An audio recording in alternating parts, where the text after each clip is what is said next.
Cine Recap PH. Maligayang pagbabalik sa Cine Recap PH. Warning, spoilers ahead. Ang pelikulang itatampok natin ngayon ay hango sa totoong pangyayari patungkol sa isang pag-atake ng teroristang jihad sa templo ng India na pumatay ng maraming sibilyan.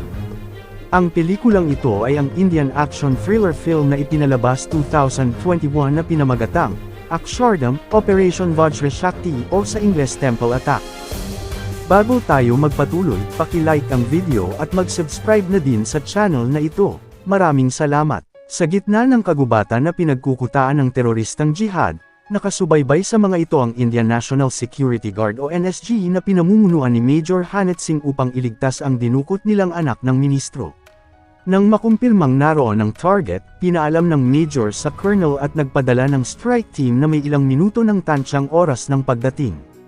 Habang nag-aantay na alerto ang terorista ng mapag-alaman ang paparating na army, pinaalam ng Major ang sitwasyon at humingi ng otoridad para pasukin na ang lugar, pero tumanggi ang Colonel na antayin muna ang parating na backup subalit hindi na makapaghihintay pa si Singh dahil baka mabulilyaso ang kanilang operasyon.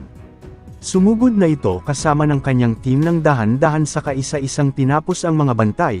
Matagumpay nilang nailigtas ang anak ng ministro mula sa mga terorista ngunit nang paalis na dumating ang leader ng jihad terrorist group na si Bilal na Iko kasama ang kanang kamay nitong si Abu Hamza.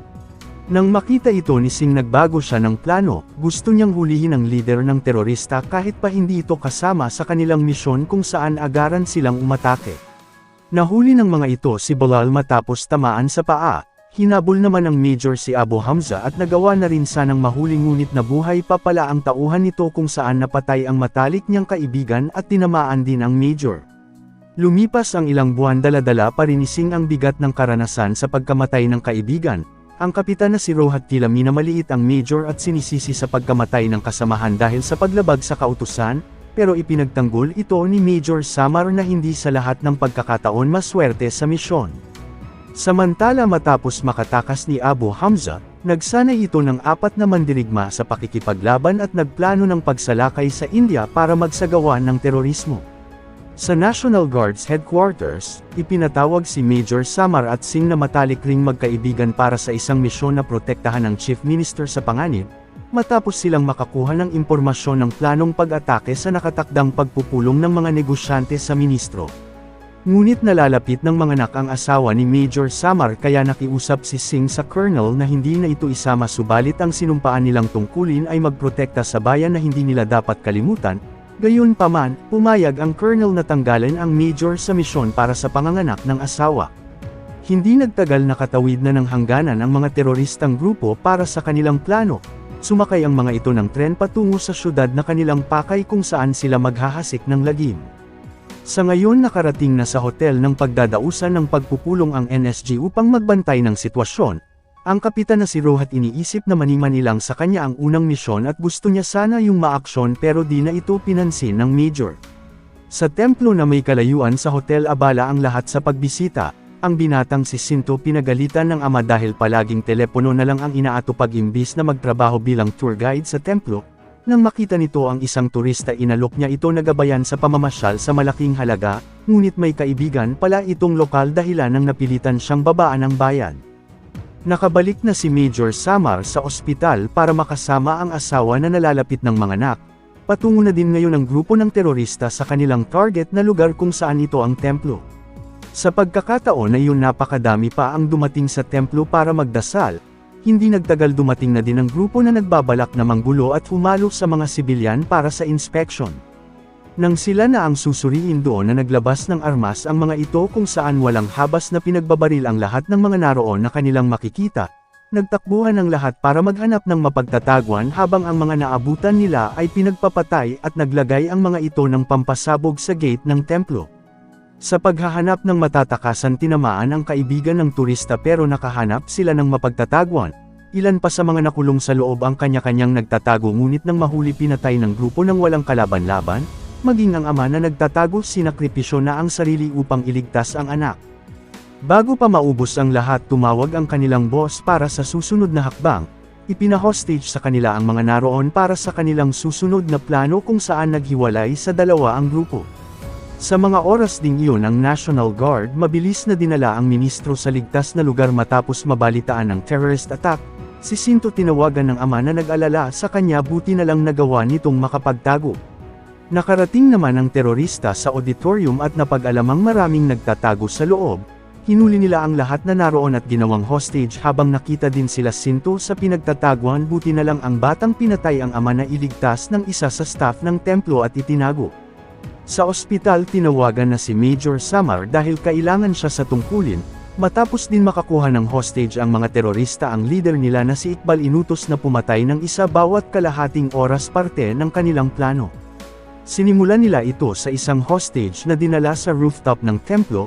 Pagkatapos tinawagan si Abu Hamza para simulan ang kanilang plano at gustong marinig ng boss ang pagpatay. Pinaakyat nila ito sa itaas upang makita ng buong mundo ang kaya nilang gawin pag hindi ibigay ang kahilingan, na gusto nilang pakawalan ang kanilang leader na si Bilal na iko kapalit ng mga bihag at pagsuko ng terorista. Subalit hindi sang-ayon si Singh sa pakikipagsundo sa mga terorista dahil naniniwala siyang pag ibinigay ang gusto nila, papatayin pa din ito ang mga hostage na magiging kahihiyan ng India. Iniisip ng ministro ang kaligtasan ng mga hostage, ngunit gusto ng colonel ang mga pulis ang humawak na wala pang karanasan sa sitwasyon.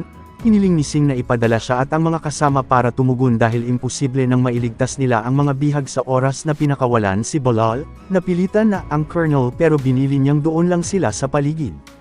Agad na isinama ni Singh ang mga kasamahan. Habang nasa biyahe ipinakita ng katiwala sa templo ang buong layout ng lugar at naghahanda na din ngayon ang iba pang NSG para magtungo roon.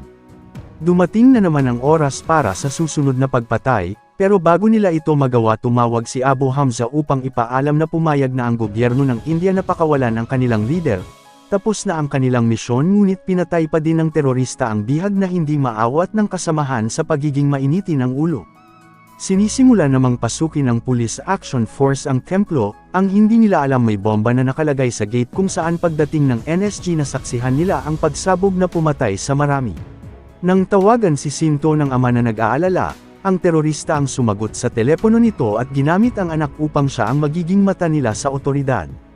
Dahil dito nalaman nila na dumating na ang National Guard sa templo, agad lumabas ang isa sa terorista upang tingnan na gusto ring pumatay ng tunay na sundalo. Nang makumpirma, sinabi nito sa mga kasama at pinagbantay lang siya na huwag magpaputok, pero lumabag ito sa kautusan ng iligtas ng sundalo ang staff at ang bata. Agad itong pinaputukan ni Singh at hinabol ng magtangkang tatakas pabalik sa loob habang matagumpay namang nailigtas ang bata at nagkita ulit sila ng ina. Patuloy na hinahabol ng dalawang sundalo ang terorista na tinangkapang lumaban. Nang magtatago ito sa likod ng poste, dahan-dahan na pumasok si Singh sa kanaghagis ng granada ang kasama, pero hindi ito nakabukas upang hindi makapinsala at doon na nila ito napatay. Alalang-alala ang kasama ng terorista nang hindi na siya makontak. Dumating doon ang dalawang sundalo na pinaputukan nito. Sinubukan siyang pinapasuko ng maayos ngunit pilit itong lumalaban at ginamit ang hostage, pero naroon pala si Singh sa likuran kung saan napatay niya din ang terorista. Sa mga oras na iyon inilalabas na ng kulungan ang kanilang leader. Nakausap ito ni Abu Hamza sa telepono para sa nalalapit nilang pagkikita, habang napalaya na din ang mga bihag na mga bata. Ngunit nakasubaybay sa kanila si Iqbal sa dilim, kausap ang boss na pinapasiguradong makakarating si Bilal. Upang masiguro na palayain ng gobyerno ng India ang leader, ginamit nila ang sugatan sa pagpapanggap na dalhin sa pagamutan, ngunit ang totoo nilagyan nila ito ng bomba. Ilan pa sa mga nagtatago doon na iligtas ng mga otoridad. Pinakawalan naman ni Iqbal ang bitag kung saan nasabugan ang isang NSG na sinubukang lumapit. Agad itong tinulungan ng Major, subalit tinamaan siya sa palitan ng putok ng baril. Pagbalik ng terorista, galit na galit ang foreigner na hinihinalang kasama ang kaibigan sa pagsabog, ngunit pinagbantaan siya nito. Kasalukuyan na din ngayong binabiyahe ang leader ng terorista para ihatid sa border. Habang nasa pagamutan si Singh, dumating ang kaibigan nito at ibinalita sa kanya na tinanggal na ito sa operasyon nang hindi na naman sumunod sa kautusan. Gayunpaman, ang captain nagbago ang pananaw kay Singh dahil sa naranasan niyang kaibahan sa aktwal na misyon. Pinayuan siya ng Major na sundin lang kung ano ang kanyang napagsanayan. Si Major Samar na ngayon ang namumuno sa operasyon at nagplano ng pagpasok. Nalalapit na din sa border si Bilal pero pinagbabantaan ito ng sundalong galit sa terorista. Maya-maya pa sinimulan na ng National Guard ang pagpasok sa templo. Nang makita ito ng ama ni Sinto, nag-report siya sa terorista na kasalukuyang pinasok ang lugar sa pagdaan sa rooftop ng gusali. Dahil dito napaghandaan ng mga terorista ang pagdating ng kasundaluhan at natamaan ng isang komando, gumanti ng pagpapaputok si Samar na nagawang matamaan ang kalaban habang nakasubaybay si Singh sa radyo sa mga nangyayari. Subalit hinagisa ng pampasabog ang kaibigan na hindi na makontak ng mga kasama. Hinala niyang may traidor kaya agaran itong lumabas para hanapin kung saan tamang-tama na narinig niya ang ama ni Sinto kausap sa telepono ang terorista. Dahil sa nangyari na pasugod ang colonel at ministro sa templo, hawak na din ngayon ni Major Singh ang alam niyang kasabwat ng terorista pero nagpapaliwanag itong nagawa niya lang dahil hawak nila ang kanyang anak. Subalit wala pa din silang alam sa sitwasyon ni Major Samar sa kung anong nangyari sa kanya.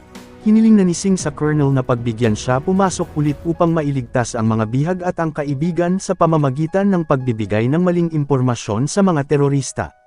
Samantala, naghihingalo na si Major Samar matapos itong tamaan ng pagsabog. Nagawa pa nitong makausap ang asawa at nalamang babae ang kanilang anak ngunit tuluyan na din itong binawian ng buhay. Kinabukasan sinimulan na nila ang plano sa pamamagitan ng ama ni Sinto. Ang anak niya tumakas sa mga terorista na sinubukan nilang habulin patungo sa labas. Nagkaroon ng enkwentro ang terorista at si Singh nang makita niya ang mga ito na sinusubukang habulin ang binata. Subalit ang ama ni Sinto pumasok nang makita ang anak dahilan nang mapatay ang mag-ama ng terorista.